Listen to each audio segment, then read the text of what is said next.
शिवसेनेचा पहिला महापौर आणि आता शिवसेनेचा सहसंपर्क प्रमुख आहे धुळे जिल्ह्याचा.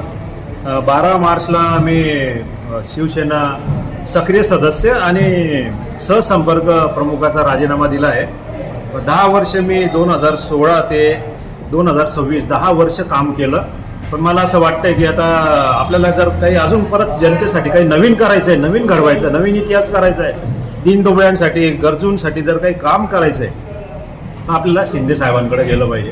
म्हणून मी शिंदे साहेबांना काल भेटलो नंदनवन बंगल्यामध्ये, त्यांच्या शासकीय आणि अधिकृत बंगल्यामध्ये त्यांना भेटलो. त्यांनी मला 5-6 दिवसाची प्रवेशाची तशी खाली आदेश दिले त्यांनी त्यांच्या पदाधिकाऱ्यांना की भगवान करंग आपल्याकडे येत आहे, त्यांना माझी तारीख 4-5 दिवसात कळवा आणि तो प्रवेश मी शिंदे साहेबांच्या नेतृत्वामध्ये त्यांच्या हात बळकट करण्यासाठी मी धुळे जिल्ह्यातनं एक छोटासा कार्यकर्ता म्हणून मी त्यांच्या याच्यामध्ये प्रवेश करतो.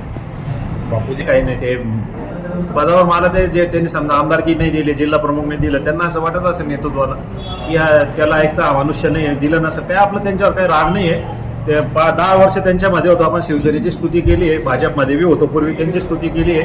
तर आपल्याला काही आगपाखड करायचं नाही. सायलेंटमध्ये आपण शिवसेनेचा त्याग केलेला आहे. माझं पत्र बी दोन ओळीचं आहे. उलट मी इथे बी सांगितलंय की माझ्याकडनं काही चूक झाली असल्यास उद्धव साहेब मला माफ करा, माफी मागा.